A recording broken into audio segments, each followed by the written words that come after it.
And I'm about to take this a couple steps deeper than where I started, but I think I'm going to blow your mind. You can give it a blog from someone else in your space and ask it to give you the 5 reasons or 10 reasons that someone might not resonate with it. Or you can, Oh, right, and it will give you the reasons that this might not resonate with the public, or why this might not convert to paid clients or discovery calls. hey everyone, welcome to another episode of Win the Hour, Win the Day. And I am your host, Chris Ward. And today in the house, we have Corey Warfield, and he is a Chat GPT expert. Now, listen, unless you are living under a rock, and I don't know, you just came in off maybe a rocket ship from Mars, by now you've heard about Chat GPT. What we're going to talk about today, first, let me stop for a second and welcome you to the show, Corey. Welcome to the show. Thank you, Chris, and thank you everyone for tuning in. Okay, I think this is a fantastically interesting topic because I did not get at all the depth and the scope of the prompts in Chat GPT. I think we all said, oh, this is really cool. You key in some information, it's going to write something powerfully quick. And do we like it? Do we not like it? Is it too generic? Where are we going with that? But you don't know what you don't know. And I know for myself, I've just been playing around with it every time I think, oh, that's not what I want. Or do I need a title, or do I need to change an ending? I'm really learning the power of the prompts. Like, it's just fascinating to me. And I haven't done nothing compared to what you've done. So where do we start? Let's talk about that. When do we know to use a prompt? Where do we start? So every time you're engaging with an AI, whether it's a Google Bard or a OpenAI's Chat GPT, what you put into it is the prompt. And so what's coming from the user is prompting whatever the output is from this AI. And I love to give the analogy of, if any human being were to hire a personal assistant for themselves, what they wouldn't do is walk up to the person day one, sight unseen, and say, hey, do that. Of course you wouldn't. You're going to train the person first. And it takes some structure, and it takes some background and context. And that's exactly what a Chat GPT or an AI can be, is your personal assistant. But you need to train it. And through that analogy, if you're training somebody, you're not going to be mean to them. You're not going to be short with them. You're not going to be too presumptuous. You're going to be a bit patient. You're going to be human. You're going to try to meet them where they are. And that's exactly how the first step of learning how to prompt is something like a Chat GPT works, is you need to let it know the parameters. So if I want it to write a book for me, what I don't do is show up and say, hey, write this book for me, right? It's, even if 10,000 other people that day have had it write a book for them, which is one of the many use cases people are using it for right now, it's not going to do a good job unless you tell it to act as a best-selling author. All of the sudden, right now, it's drawing through its hundreds of millions of data points that go through 2021 September, and it's learning what a best-selling author would say or do, how they would act. So if I want to write a book about quantum computing, I might say, act as best-selling author with successful books about quantum computing. Please generate a chapter list with creative names as we ideate. Okay. And now it has all of the context it needs. And you might even tell it to write it with a little humor, like a Dave Barry. Or you might say, make sure that you're not using language that will only make sense to a mechanical engineer, right? And all of a sudden, each and every one of these nuances helps it help you better. So, oh my gosh. Okay, hold on. I want to jump in because you've lit up a couple parts of my brain. So one is, a lot of my clients in the Winner Circle tell us that we help them get 25 hours back a week within the first month of working with us. And some of that is what we call our super toolkits, and we help them find and onboard, and we will hire for them a VA or outsourcer. And what we do that's so differently is how we communicate with that person. Because I often say in the corporate world, it's a very parentified system. You hire someone, you supervise their work like a parent, child, teacher, student, and it just creates another job. So the communication, you're right, is exactly what makes us so different and give us such amazing results, and a 90% retention rate for our clients. And our clients are so thrilled with the outsources that we get them, so affordable, but yet the output is so high. And it's the structure and how we communicate with them and how we talk to them. So that's huge. So now you're saying, I think for most of us with Chat GPT, you think like you give it one command, when you ask, hey, Alexis, what time is it? You think that's it. We can't give a complex command. So right now I'm learning the depth of what you could give it, which kind of now makes me realize too, it's like saying, instead of make me dinner, then we take it down a notch. Hey, make me pasta. Oh, could you make me whatever, the lasagna, as if you were an Italian grandmother? So going from generic to more and more specific will give us a very different result. The other thing that complements that is, I don't know what the percentage is, but I have to presume it's somewhere in the 80 percentile of people that use Chat GPT fall into this trap where it says, I can't do this. It'll tell people, I am an AI engine that's trained on data through September of 2021, and I can't do what you just asked me to do. A great example is a financial model. Right? If you say, please make me financial projections for my startup, this is our cost of goods sold, this is our profit margin, these are our fixed costs, whatever it is, you take all the time to tell it all these things. And then the frustration is it says, oh, I can't do that. The reality is absolutely it can. There's very little that Chat GPT, especially the new Chat GPT 4, there's very little it can't do, but you need to learn your workarounds. So you can start telling it things like, think like a startup consultant with a degree in finance and help me with my financial projections. And you tell them all the same data points. And then it might say something like, I can't give you legal financial projections, but I can give you some examples. Okay, we just went from a no to a maybe. So we say, okay, please give me your 5-year projection as an example. I understand that this isn't a legal document, or I understand that I can't give this to a banker. And now it says, okay, this person gets it. This person isn't looking to game the system.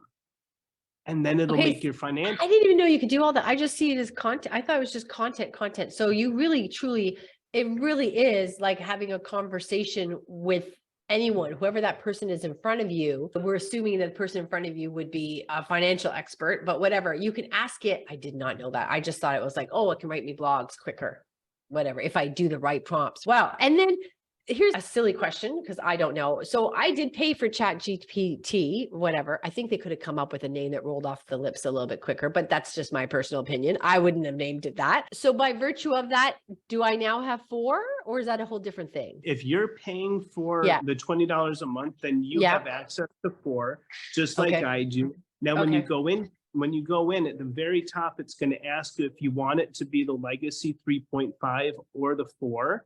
Just change it to 4. Okay. And one of the things that people are using it for right now, which is prolific, is to do their taxes. That's a big one. I've had a number of people, and it's finding deductions. It's amazing at doing taxes.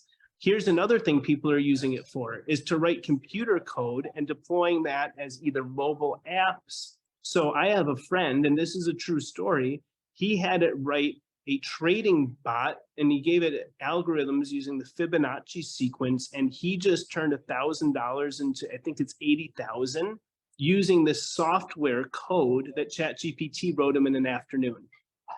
And I did not know any of that. I thought, because the evolution I went through is I had found Copy AI, and it helped me write little blurbs and make posts a little quicker. So the junior things before Chat GPT came out were all, or maybe it's just the work I do, were content driven. I don't know. So that I just had no idea. I had no idea of the stuff you're speaking of. I just thought it was to write content. I did taxes that you might as well tell me, I don't know, it can make my bed now. That's all I know. Okay. Oh my gosh. Okay. So there's a huge world of prompts then. Like, this is the secret. The secret is, like, I heard somebody compare it to a calculator. So it doesn't eliminate math, but it makes it easier for you, and it takes out the painful mid work, but you still have to know what to key into the calculator. So the prompts are everything. 100%. Okay. All right. So I don't even know what I don't know. So I should just stop talking, Corey. You just take control of the show because I don't even know. I didn't know you could do all that. I'll tell you, and most people don't, even though we went from, I think I was in one of the first 1,000 users of the platform the first day it came out, but within the first month it scaled to 100 million users. Of those 100 million users, I'm quite certain that 90% are significantly undercapitalized on what it can provide. And here's another example. You can, in your content creation example, you can feed it some articles and say, turn this into 20 blogs that will resonate with an audience of people that want to save more time in their day. And it will take that piece of content and it'll turn it into 20 blogs. And again, you want to tell it to act as a blogger, right? You can then go and say, please add a little bit more humor. Please make this a little bit more simplified. You can even tell it something like, please keep it between 800 and 1200 character count, or please format it in a way that I can put it directly into an Excel sheet. Anything that you tell it, it can do if you know how to tell it. And so this brings up another point I've been talking about a lot on my social channels where I have my little soapbox is people are really worried that AI is going to take their jobs. And one thing we've been saying since the day it came out is AI won't take your job, but someone that knows how to use AI might. Every job is going to be enhanced by artificial intelligence, every single job. And so the people that are resisting that, or the people that are just thinking you can talk to it like it was a Microsoft product from the 90s, are not going to be able to have it do what they need it to do to make them as proficient at their jobs as they should be. Now, with that said, there's a whole new category and classification of jobs that are being opened up by AI. And one of those is the prompt engineer. So if you can get it to work with your Excel spreadsheet or your Google sheet, which is very possible, you can now have it start to write programmatically dynamic equations for your spreadsheets. Or okay, so you're so above me at this point. You're now looking down from the stars. So hold on, let's back up for a second for us humanoids that are not there. I thought, listen, I'm dabbling with it a little bit. I had written a little story that for my email list. It was something that happened to me when I was a child. There was a lesson in there. But when I got to the end of the lesson, I was like, I don't know if this lesson is a tie down enough for my email, right? So I wrote it and then I copied and pasted and put it in Chat GPT. And I said, give me a summary of this story and make it a leader lesson. And I thought, this is fantastic. Look at me. I'm so smart. I had the story, I wrote it out, and then they gave me a good conclusion based on leadership. But I think what's really hugely impactful, and I really want to clarify this here because what you're saying, I think has a lot of power to it, is you can come back if you get the response that you were not necessarily looking for. But I think for most of us, we thought it was like ping pong. I put this in, I get this, it's too generic, I don't like it. I hit back saying, could you make it more casual? Could you make it shorter? And what you're saying is walk in with an effective blueprint for exactly what you want. Please write me a blog that saves, written for entrepreneurs that have been in business at least 5 years, make it humorous in nature. Don't use these words because I never use them. Focus on these words. Whatever, as much as you can put it in there, and then you're going to get that. So it's not a ping pong, a really powerful, robust option for us. You can give it the URL to your book if you've got it as an e-copy, and you can then ask it to start writing everything in your tone of voice. Oh, dear Lord. Okay. All right. Okay. My voice. Oh, my Lord. Okay. So smart people like you, then what's the next step? How are you going to continue to teach people like us? Are you going to have 100 prompts that you can give Chat GPT and as a PDF and start working with us? Like, where does this begin and end? Because yes, I have my book. I have a URL. I wouldn't have thought to do that. Or from what I've learned from you, I can then say, now break this up into 100 posts using my book. Like, the sky's the limit. You can ask it to create 100 quote cards for Instagram formatted for a Google Sheet. You can then put it in a Google Sheet. You can then go into Canva, do a bulk import because Canva plays very nicely with OpenAI, and you can have it create 100 quote cards with quotes that it generated in your voice from your book that can all go on Instagram. You can then have it write 3 to 5 or however many relevant hashtags. It'll increase the probability of going viral. And you now, within an hour, have 100 pieces of content that all are in your voice that tie into your book that you can use on a social platform to generate any types of conversations, visibility, following, anything like that you want. And I'll get a little bit weird with you for a second, and I'm not the only one saying this, although I've been saying this so long that I was really the weirdo when I first started saying this. I believe that AI is going to extend the human life expectancy close to 1,000 years. A prolific man with a much, much more successful career than I've had yet said today that he thinks we're 5 years away from AI making humanity immortal. This was a big news story today. I believe that when we combine this with things, the nascent industry of quantum computing, things like nanobots, they've now had a solid to liquid nanobot that can go in a Okay, hold human on, because you're body. talking again, way smarter than I am. So are you saying that the AI can give us answers to aging and health problems like that? Give us information? It can also digest information. So if we have nanobots going through our bodies, it can find early detection of cancer cells. Oh, see, I or keep thinking, I keep getting stuck on, I put my content in, it Word. comes out. Okay, oh my gosh, okay, my head is exploding. Okay, so here's the other thing. Again, I thought I'm all about systems, I'm all about efficiency, I'm all about saving time. So what I thought, somebody on my team, they go maybe whatever, find a blog, an inspiration blog, say, oh, this person's talking about this, Chris, but we could do a better job of it. And then we might take thoughts from that and stick it in Chat GPT and say, okay, write me a new article.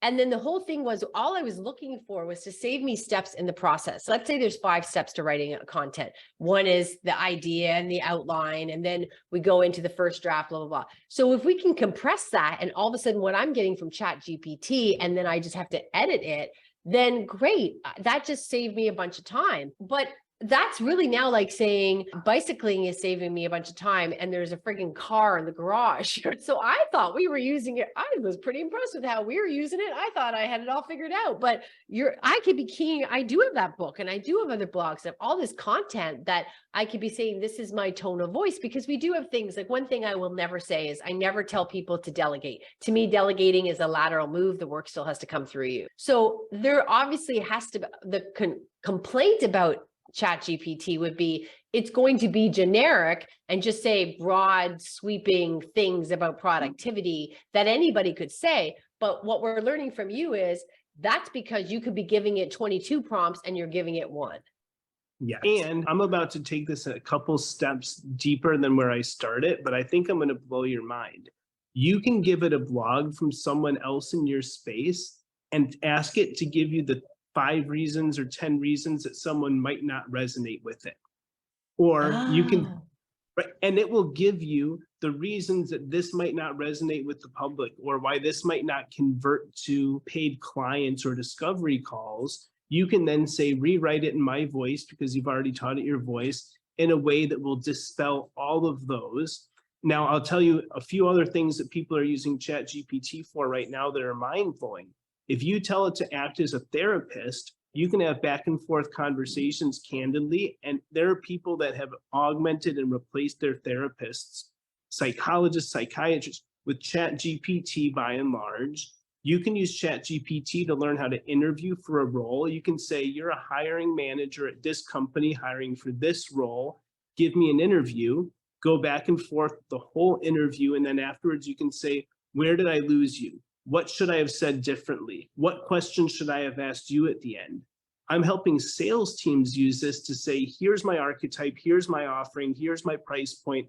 What are the top reasons people are going to say no? And then you go through a whole conversation and say, how do I turn those into yeses or maybes, right? Or how do I get them to maybe? And from there, how do I increase my probability of getting them to a yes?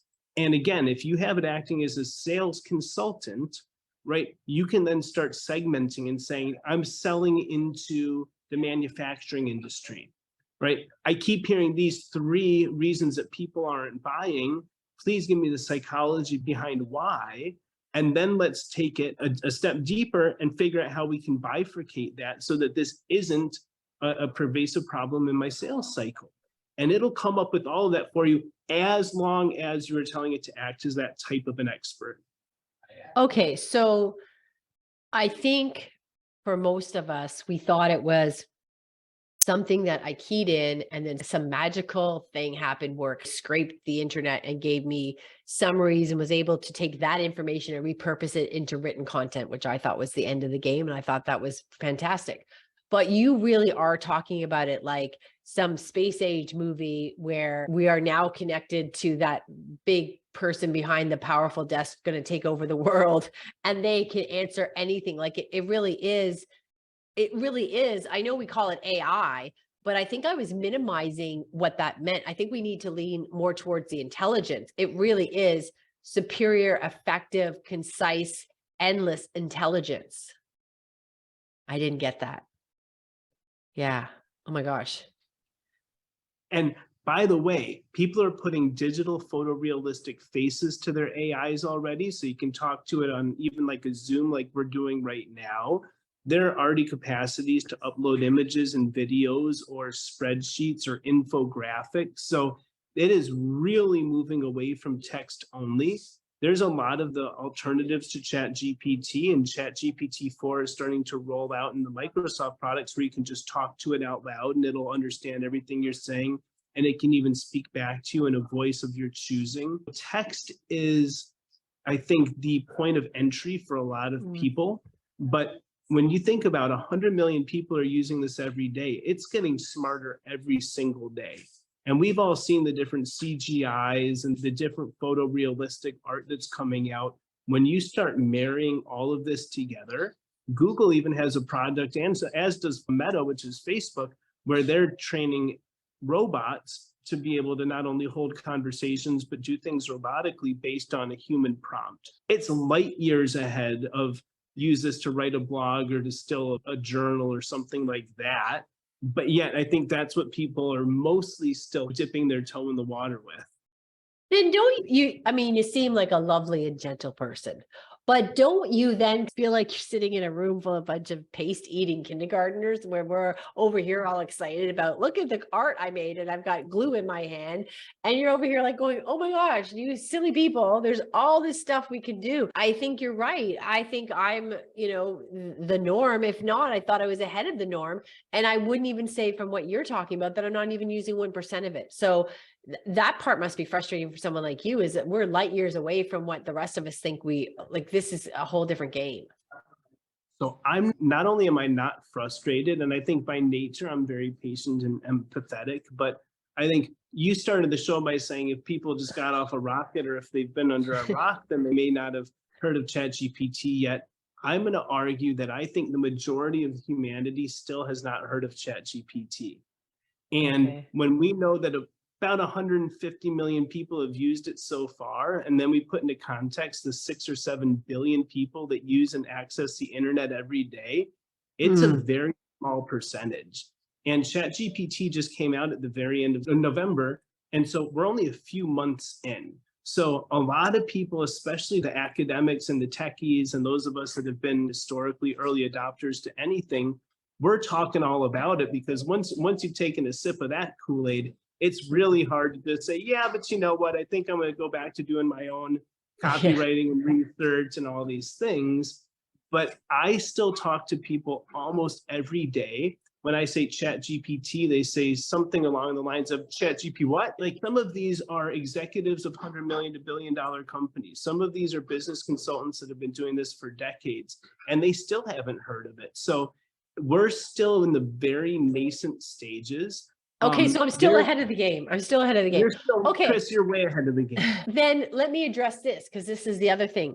What does that look like? The big pushback of, yes, but now we're going to have all these programs that this shouldn't have been created in Chat GPT or whatever. It's phony or it's not your work. Where does that begin and end? So if I take my book and here's the link and I want this in my voice and I break it up, that's all fair and good. And then if I say, okay, now write me a new blog based on the principles of my book, I guess that's still mine. But where does that begin and end up? That is mine, it isn't mine, and I'm going to get dinged by Google. What does that look like? So Google's already passed, or not Google, ChatGPT's already passed the bar exam. I believe it was in the District of Columbia. It's already passed the medical exam at Stanford. So it can already write academic journals and things of that nature, but companies, especially like Google and OpenAI, which is the parent company of Chat GPT, is working on their version as well, are creating authenticators where they can verify if anything has been generated by AI or not. There's a real big push right now to say, in order to keep this ethical, and in order to keep man as the master of the machine, we need to know what was generated by what AI and when. And so what I've really been beating the drum on lately is we need all of this recorded digitally on the blockchain. If we have a chain of custody and authentication of where anything came from, all of a sudden I can say, yeah, this book was generated by AI, but it was the author of the first version of the book that generated it. I'm going to buy into that. Whereas if it's a graphic designer and from some remote corner of the world on Fiverr that's doing the next version of your book, that may not be something that I would choose to spend my time or my emotional capacity on, because that's not real. So we just So need let to me jump in there know. for a second. So then the source shows the validity of that expert. Although we can argue both sides of, do you need the validity of that expert if ChatGPT can do just as good of a job? Or is it, this is an extreme example of like ChatGPT solved the disease, like you said earlier, right? I know this is out of the framework of business and entrepreneurs, but then it's, that's fine if I keyed in the right prompts and it solved the disease, but then I should be tagged as the person who keyed in the right prompts and solved the disease, not as the discoverer of curing that disease. So you can use it and you can produce work, but we have to be clear of how much ownership we have on that so that we can't all be stealing the spotlight kind of deal. Is that the concept? Absolutely. And it's one of the things I'm in a small think tank for is we're using Chat GPT to try to figure out how to provide universal basic income. And we're starting in a smaller region of the world and we're looking to bring this globally. But we want AI to make it so that people don't need to work for a living per se or do some of the more menial jobs. We do believe that it is ultimately going to make some of the old school jobs, even some of the accounting and stuff like that, relatively obsolete. And a lot of us look back on the farm example where people got really mad when tractors and all these different tools, but so now, yeah, you didn't need the 1,000 farmers, but these 1,000 farmers were able to go out and learn how to do things like mechanical engineering or management. So I think it really is important to understand soon there will be millions and then billions of things that have been generated by AI, anything from mathematic equations to books to handbooks to legal contracts. So let me back up for a second. So then when I was in university writing papers, I could be giving ChatGPT the prompts to write my papers.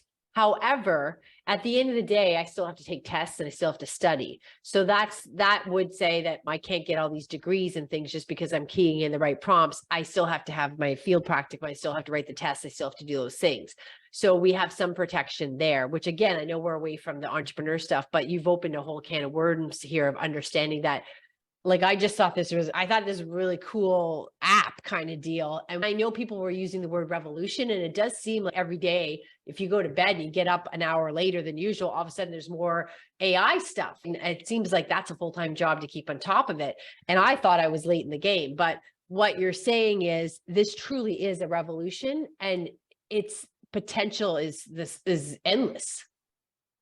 Yeah, you can ask Chat GPT to act as a mechanical engineer, and it may take you a while of back and forth, but you can ask it to reinvent a rubber tire for a car that is more productive, has more surface area, right? Because it's trained on all the different physics and math. So there's really, it's the only limitations are the prompter itself and the intended and expected outcome. It can do virtually anything already. And again, it bears repeating, this stuff is getting smarter every single day. There's a new AI that Steven Spielberg invested in where you can literally write a sentence or a paragraph or a blurb of a story, and it will turn it into a CGI movie for you. Oh, dear Lord. Okay, so then what it is like, really, the smart people in the history of time know what questions to ask. And the great inventions, the great discoveries, they'll be like, oh, hey, what if we do this? And I ask it, like, whatever. I may have to manually input it. So nothing's really changed in theory, except we've expedited the results dramatically. This is profound. Oh my gosh, you're like my new best friend. I'm like, wow, we learned so much from Corey. Holy cow.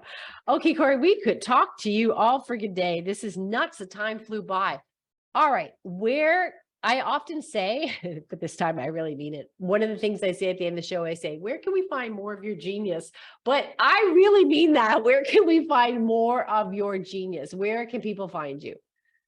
So the best place to find me is on LinkedIn. And you asked me a question earlier that I didn't sidestep, but we got a little bit down the rabbit hole. You asked if I put together prompts that I sell. Not at all. My whole thing is I want to empower people to be able to use this tool. So I share resources on LinkedIn totally free. Just yesterday, I did a post with a list of a couple hundred powerful prompts. And it's, again, absolutely free. If I remember correctly, that site for people listening is promptpal.net. If people are go to promptpal.net, they'll find hundreds of what I've found to be some of the most concise and powerful prompts for Chat GPT. But if people want to follow me on LinkedIn, I'm talking about Web3, blockchain, and specifically AI all day, every day. I'm fortunate in as much as I'm connected to the founders and visionaries of most of these companies, including Chat GPT at this point. I really do have access to a lot of products before they hit the market. I'm studying every AI that's coming out. So I like to share these things on LinkedIn. And I've had over 1 million views of over 1 billion views of my content on LinkedIn at this point. There's a reason that I have a massive following and that my posts go pretty viral on LinkedIn. And it's because I like to break it down for people in ways that they'll understand, just like we did today. I don't charge for any of this. Companies do bring me in to teach their, IT teams or stuff like that, how to do prompt engineering. And if there's a company listening to this that really wants to level up and stay ahead of the curve, I'm available for those type of engagements. And then even though I'm Mr. Chat GPT and I love it, what I still do to keep all my mouths fed and to keep my income is I turn people into LinkedIn influencers. So if people were to follow me on LinkedIn and if they were loving to see how viral my posts are, I'm wondering how I got 500,000 followers or anything like that. I work with people in a number of capacities, anywhere from free to my exclusive one-on-one coaching. And that's something that people are absolutely encouraged to just take a look at. And if that resonates with them, that's a way we can work together outside of the Chat GPT world. But to hear what I've got to say on the issues, just follow my content on LinkedIn. I talk about it all day. We will be doing that for sure. And everybody else, share this episode with one of your business buddies. You must. This is not, I think, out there. I think that we've got a wealth of information from Corey, and I think it'll be very enlightening to anybody. Share it with just one person and it'll be powerfully helpful to them. So everyone else, will see you in the next episode. And Corey, thank you so much. Thank you so much, Chris. I love what you do, love the show, and I'm very glad to have been a guest.